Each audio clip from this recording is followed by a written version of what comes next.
નમસ્કાર, આપ જોઈ રહ્યા છો નિર્ભય ન્યૂઝ અને હું છું આપની સાથે રિધિ. જે રીતે અમરેલીની અંદર નકલી પત્રકાંડ સામે આવ્યો અને એ પછી જે એક દીકરીને છે જેલમાં મોકલવામાં આવી, જે રીતે એમનું સરઘસ કાઢવામાં આવ્યું, પછી દીકરીને ગઈકાલે સાંજે વાજતે ગાજતે ઘરે લઈ આવવામાં આવી. દીકરીને નોકરીની પણ એક ઓફર કરવામાં આવી છે, પણ સવાલ હજુ પણ એ જ છે કે એક કાયમી નોકરી આપી દેવાથી દીકરીની જે આબરૂ ગઈ છે એ પાછી આ તમામ રાજનેતાઓ લઈ આવી આપશે કે નહીં, આ બધી જ ચર્ચા કરવી છે. અને મારી સાથે અત્યારે હેડલાઇનના ગ્રુપ એડિટર જગદીશભાઈ મહેતા જોડાયેલા છે.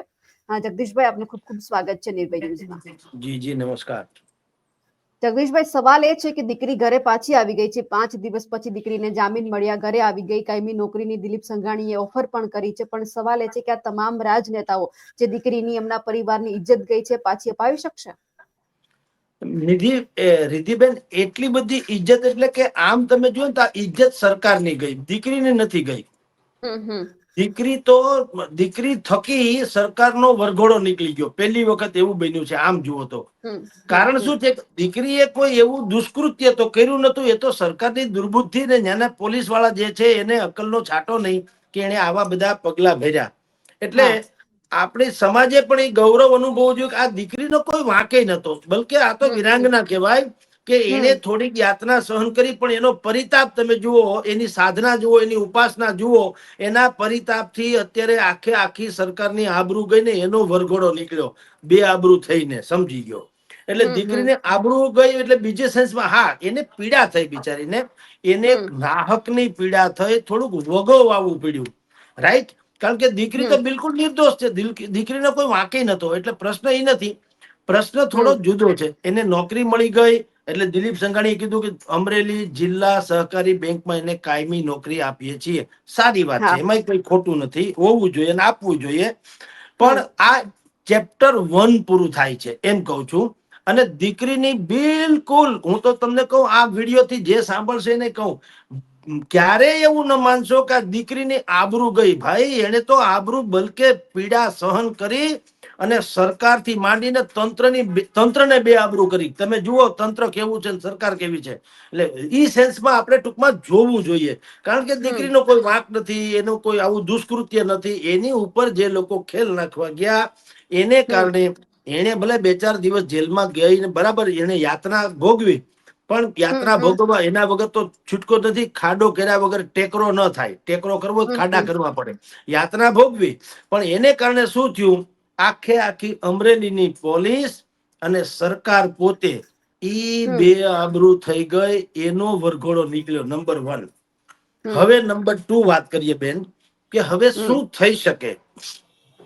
એક ચેપ્ટર પૂરું થયું, 2 ઘડી માની લ્યો, પણ ઈ કેવું મૂળ ચેપ્ટર માંથી જન્મેલું સેન્સિટિવ જે હતું એ ચેપ્ટર પૂરું થયું. બાય પ્રોડક્ટ વાળું મેઇન તો બાકી છે. બાય પ્રોડક્ટ શું હતું? આખી ઘટના જુદી હતી.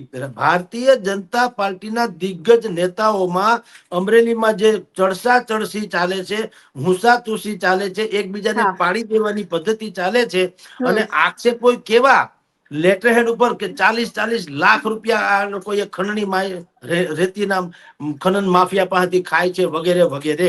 મૂળ પ્રશ્ન તો ઈ હતો જે અત્યારે રત્નાકરજી થી માંડીને CR પાટીલ સુધી પત્ર પહોંચી ચુક્યો છે.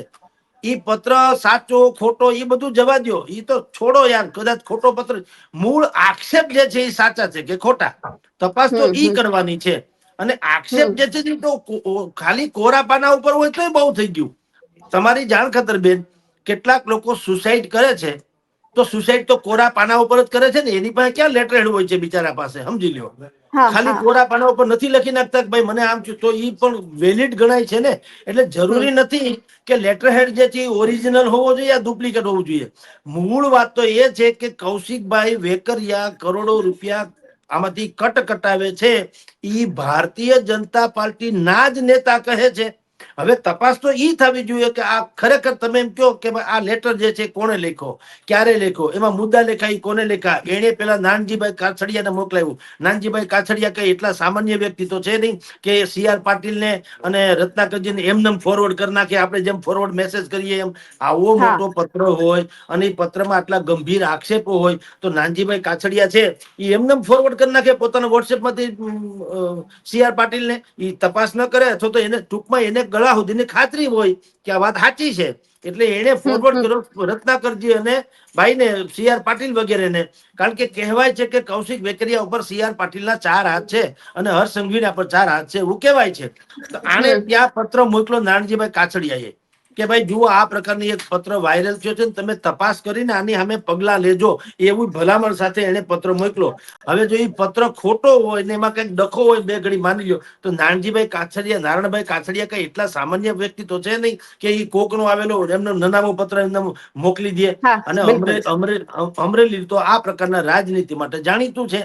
અમરેલીમાં 2 પ્રકારના ડખા ચાલે છે, ઓલ્ડ ઇઝ ગોલ્ડ અને ન્યૂ.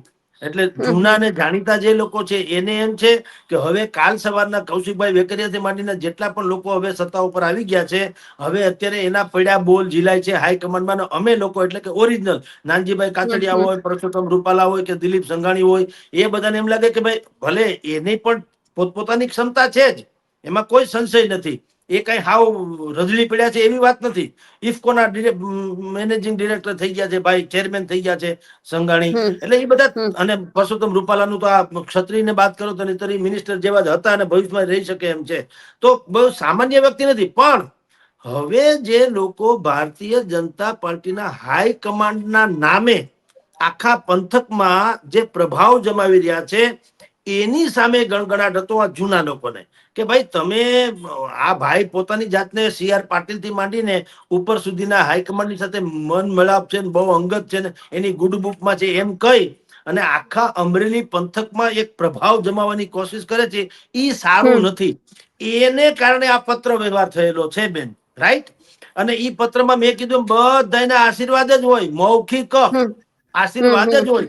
નહીતર જો માની લ્યો કે આ પત્ર ખોટો હોય તો નારણભાઈ કાછડિયા પણ ભારતીય જનતા પાર્ટીમાં જ છે અને પોતાની જાતને શિસ્તબદ્ધ તો કે છે, તો કદાચિત આ પત્ર ખોટો હોય તો એ આ પત્ર ફોરવર્ડ કરવાને બદલે જેણે એને મોકલો હોય એને ખીજાય નહીં કે ભાઈ આ આપણી આબરૂનો સવાલ છે, આપણા પક્ષની આબરૂ જાય છે, આવું કોઈ દી કરાય નહીં, આવો પત્ર લખાય ને એવું ન કે. બલકે એ બધાના છુપા આશીર્વાદ હોય છે કે આ બરોબર છે, ઠપકારો ઉપર જવા દો, શું પગલા ભરે છે જોઈએ. એટલે મૂળ વાત એ છે કે બેન પાયલ ગોટી અત્યારે ભલે એને જામીન મળી ગયા, એને નોકરી મળી ગઈ, એ વાસ્તે ગાસ્તે ઘરે આવી ગઈ, એ લાયક હતી ને આવવી જ જોઈએ, બરાબર, વાત થઈ ગઈ પૂરી. એટલે એક સેન્સિટિવ ઇસ્યુ જે હતો જેને કારણે સરકાર બેકફૂટ ઉપર આવી ગઈ, એ ઇસ્યુમાં અત્યારે પાયલબેન તરફી વિજય થયો, નો ડાઉટ, પતી ગયું. સરકાર અને અમરેલી ભાજપ અને અમરેલી પોલીસ એ લોકો હજી આરોપીના કઠોડામાં છે. એને હજી ઘણું કરતા ઘણું ચોખવટ કરવાની બાકી છે, કરવી પડશે બેન.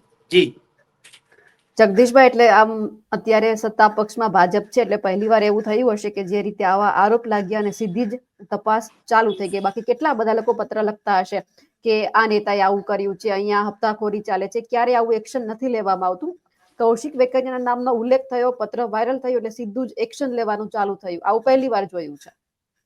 એટલે એ જ વાત છે બેન. હવે મેં કીધું ને પાર્ટ 2 શરૂ થાય છે કે ત્યાંની પોલીસે બુડથલ કહેવાય, આ સાચું કહું, અને એ ખાખી પહેરી છે ભાઈ, લગભગ અડધી પરધી કેસરિયા જેવી છે, નહીતર આમ ન હોય.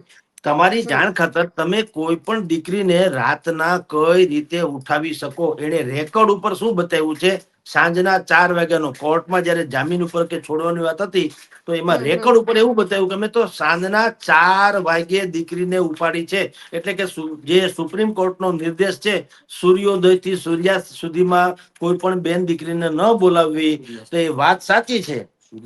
સૂર્યાસ્ત થી સૂર્યોદય સુધીમાં, એટલે રાતમાં સૂર્ય અસ્ત થઈ જાય ત્યાંથી બીજા દિવસનો સૂર્ય ઉગે ત્યાં સુધી એમ કે બોલાવાની નહીં. એ સુપ્રીમ કોર્ટનો છે. એટલે તમે જુઓ એમાં કેવું ભરત ભર્યું પોલીસે. ભરત શું ભર્યું, કોર્ટમાં જયારે જામીન ઉપરની વાત હતી તો કઈક પોલીસ તરફથી પક્ષ રજૂ તો કરવો જોઈએ ને. એ પક્ષમાં એને એમ લખ્યું કે અમે પાયલબેન ગોટી નામની મહિલા જે છે એને સાંજના 4 વાગે અમે એને એરેસ્ટ કરી છે. પણ આ પણ એક આખું બ્લન્ડર છે. તમે બતાવી છે 4 વાગે ચોપડા ઉપર, તમે ઉઠાવી કેટલા વાગે એ પ્રશ્ન છે. અને ઈ ગીતાબેન, આપણે સોરી પાયલબેન ગોટી સિવાય કોણ કહી શકે પાયલબેન ગોટીએ જાહેર કરવું જોઈએ કે તમને પોલીસે કેટલા વાગે ઉઠાડી તમારે ઘરેથી અને પોલીસ સ્ટેશન લઈ ગયા. આ એક સૌથી મોટો પ્રશ્ન છે. પોલીસે બતાવવું પડે કે હા, પોલીસ તમને ખબર છે ને કેટલાક આરોપીઓને ઓન રાખે, એટલે કે ચોપડે નહીં, લઈ જાય ઉઠાવીને, મારે કૂટે અથવા તો જે કઈ એને કઢવું હોય કઢવી લે, વાકા ત્રાહા જે કઈ હાંધામેળ કરવા એ કરી લે, અને પછી રેકોર્ડ ઉપર બતાવે કે આ ભાઈની જગદીશભાઈની આજે ધરપકડ, એમ ભલે 3 દી પહેલા મને ધોકાવ્યો હોય પણ એ બતાવે નહીં. અને બતાવે નહીં એટલે કોર્ટમાં તો દુનિયા આખીમાં નિયમ છે, કોર્ટમાં તો જે લખ્યું વંચાય. ન્યાય એમ બતાવે કે જગદીશભાઈને સોમવારે ઉપાડ્યા હતા તો મેં શનિ રવિ યાત્રા ભોગવી, એનું કોઈ આવે નહીં. એટલે તમને કહું છું કે પાયલબેન ગોટીએ આ પોલીસનું એક વધુ કૌભાંડ જે છે એ પણ બહાર પાડવું જોઈએ. હવે જયારે તેણી શ્રી મુક્ત થઈ ચુક્યા છે ત્યારે કે મને એટલે કે પાયલબેન ગોટીને કેટલા વાગે કઈ પોલીસે ક્યાંથી કેવી રીતે ઉઠાવ્યા અને કેટલો સમય ત્યાં એને યાતના આપી અથવા તેની તથાકથિત પૂછપરછ કરી અને આ 4 વાગે બતાવ્યું એ સાચું છે કે ખોટું, એ પાયલબેને કેવું જોઈએ. નંબર 1. નંબર 2, પોલીસે કાયદો અને વ્યવસ્થાની આબરૂ જળવાય એવું કામ કરવાનું હોય, પક્ષની આબરૂ જળવાય એવું નહીં સાહેબ. પક્ષનું જે થવું હોય થાય, બીજાનું જે થવું હોય થાય. તમે ખાખી વર્દી પહેરી છે, પોલીસે એની પોલિસી શું છે? પ્રજાની રક્ષણ કરવું. તે હવે કોઈ ભારતીય જનતા પાર્ટીનો માણસ એમ કે કૌશિકભાઈ વેકરિયા ખાણ ખનીજના નામે કરોડો રૂપિયા કે લાખો રૂપિયા કટકટાવે છે, તો તમે શું બેન એમ માનો છો રિદ્ધિબેન કે આ વાત પોલીસને આ પત્ર પછી જ ખબર પડી હોય? શું હાડી મળ્યા છે સાહેબ. આ અમરેલીના બચ્ચાને પૂછો, બધાય કે છે એમાં પુરાવા નથી, જુદી ઘટના છે, સમજી લ્યો. એમ તો દાઉદની સામે મારી પાસે ક્યાં પુરાવો છે? અત્યારે મારા હાથમાં પુરાવો છે તો કે દાઉદ છે દામોદર તો ન થઈ જાય? દાઉદ છે, ગુંડો છે, દુનિયા આખીને ખબર છે. એમાં પુરાવાનો ક્યાં પ્રશ્ન આવે? એટલે તમે અમરેલીની બજારમાં પૂછો ને કે ભાઈ આ જે આક્ષેપ કરવામાં આવે છે ખરેખર આક્ષેપ સાચા છે ખોટા, તો જાણ ભેદું બધા જ કહી દેશે કે ભાઈ આ તો રિયલ સેન્સમાં છે. પણ હવે આમાં લોકો થોડા પુરાવા, લોકો તેના છોકરાનું પૂરું કરે કે આવા પુરાવા એકત્રિત કરે પાપી લોકોના, એનું જે થવું થાય. એટલે પોલીસે શું કરવું જોઈતું તું? માની લો કે એને લેટર હેડ મળ્યા છે, એને જેને પણ લેટર છપાવ્યા હશે તો કઈ એની પૂછતાછ નથી કરતા કે આ પેલા અમને આના પુરાવા આપો, જે સાચું છે કે ખોટું, કાં નથી કેતા? તમે જુઓ આખું જાણે પાયલબેન ને તમે જામીન શું અપાવી દીધા, તમે હંધાય પાપમાંથી જાણે નિર્દોષ છૂટી ગયો એવો તો જશ્ન મનાવે છે પોલીસ. બોલો. એટલે પાયલબેન ને તમે પકડા એ જ પાપ હતું સૌથી મોટું, એ ગુનો નહીં, પાપ હતું. એ પાપમાંથી તમે કોઈ પણ હિસાબે માંડ છટકી શક્યા છો, પણ બાકીના જે મૂળ પાપ છે કે તમારે ત્યાં ભારતીય જનતા પાર્ટીના નેતાઓ ખાણ ખનીજના જે ગેરકાનૂની કહી શકાય એવા માફિયા લોકો છે, એની પાસેથી પૈસા કટકટાવો છો, અંદરો અંદર તમારી આ બી હુંસાતુસી ચાલે છે. એની તપાસ તો ભારતીય જનતા પાર્ટી થી માટે સરકારે કરવી જોઈએ. એ હજી કઈ એનું કઈ આવતું નથી. ખોડલધામના જેટલા લોકોએ પાયલબેનને છોડાવ્યા પહેલા બધાએ એવી ફિશિયારી મારી હતી, હોશિયારી કરી હતી. શું કે ભાઈ ફરિયાદી કોણ બનશે? પાયલબેન બને ને. પાયલબેન તો જેલમાં છે, એ છૂટી જશે પછી અમે કહેશું ને બેન પોતે ફરિયાદી બનશે અને ફરિયાદી બનીને પોલીસ વાળાએ જે ગેરકાનૂની કામ કર્યું એની અમે રાવ ફરિયાદ કરશે. કરી ગઈકાલથી છૂટી ગયા છે, વાસ્તે ગાસ્તે કોઈક આવી ગયા છે ને બધા અત્યારે પણ તમે જુઓ ઓલાની શાદીમાં બેગાનાની જેમ નાચે કૂદી રહ્યા ભારતીય જનતા પાર્ટીના લોકો. પેલી વાત ક્યાં ગઈ? ફરિયાદ વાળી FIR પોલીસની સામે, અમરેલી પોલીસ સામે FIR દાખલ કરવાની વાત કેમ ઢબુરાઈ ગઈ? એ એટલા માટે ઢબુરાઈ ગઈ કે જો પોલીસ ઉપર FIR દાખલ થાય તો પોલીસ પાછું કૌભાંડ ખુલે. પોલીસે પોતાના સ્વ બચાવમાં કેવું પડશે કે મને ફલાણા ઢીકણા ભાઈએ આદેશ કર્યો તો એટલે અમે રાતોરાત બેનને ઉપાડી, રાતોરાત આ લોકોને ત્યાં ગયા, રિકન્સ્ટ્રક્શન ના નામે અમે લોકોએ સરઘસ કાઢ્યું અને અમને આ ભાઈએ મૌખિક આવી વાત કરી હતી. એટલું જ નહીં, આ લોકોના જે કાળા ધોળા છે એટલે કે જે જમીન બમીનના પૈસા ખાતા હોય, ખાણ ખનીજના પૈસા ખાતા હોય, એ પોલીસ બધું જાણતી જ હોય સાહેબ. આમ તો ભાજપ વાળા જાણે ને, કોંગ્રેસ, બધાને બધી ખબર જ હોય છે સાહેબ. જાણતર લોકોને બધી ખબર હોય છે, પણ જ્યારે જેનો જે ઉપયોગ કરવાનો હોય ત્યારની વાત છે. બાકી જનતા માટે કોઈ હોતું નથી. અજીત પવાર 70,000 કરોડનો ભ્રષ્ટાચારી હોય, આગલા દિવસે બીજા દિવસે ડેપ્યુટી ચીફ મિનિસ્ટરના શપથ લે છે. એક વાત આવી વાત અમરેલીમાં છે બેન. જી. પણ અહીંયા સૌથી મોટો સવાલ એ છે કે જેમની સામે આ બધા આક્ષેપ થયા હતા, દીકરી જેલમાં ગઈ, એ કૌશિક વેકરિયા ચૂપ કેમ છે? હજુ સુધી કોઈ જ નિવેદન નથી આપ્યું, ક્યાંય જેમણે પોતાની વાત કે પક્ષ રાખ્યો નથી, કે ચૂપ કેમ છે? વટાણા વેરાઈ ન જાય એટલે બોલવું હું. તમે કૌશિકભાઈ વેકરિયાને કયો એટલે આપણે એને કહીએ દાખલા તરીકે કે તમે બિલકુલ નિષ્કલંક હો, તમારી ઉપર તથાકથિત ભલે ગમે એને ગોફણીયો ઘાવ માર્યો, હાલો નહીં, પણ તમે એક તો કહી દો કે મારી ઉપર જે કઈ એક પૈસાનું મેં ખોટું કર્યું હોય, એક પણ પૈસાનું મેં ખોટું કર્યું હોય એવો આક્ષેપ ભલે કરોડો રૂપિયાના કરે એ જવા દો, પણ કોઈ મરદનો દીકરો સાબિત કરી દે કે મેં 1 રૂપિયાનું ખોટું કર્યું છે તો જિંદગી આખી રાજકારણ મૂકી દેવું. કા નથી કેતા? જો તમારી સામે આવડો મોટો આક્ષેપ થાય છે તો તમે એટલું તો કહી શકો ને કોણે કર્યો અને સાચો છે ખોટો જવા દો. કઈ ગમે એમ ગોફણિયા ઘાવ આવે એટલે તમે ચૂપ ન દો. ચૂપ રહેવાથી તો એનો અર્થ એમ છે કે તમે બુદ્ધિ અડધી પડતી તો સંમતિ છે.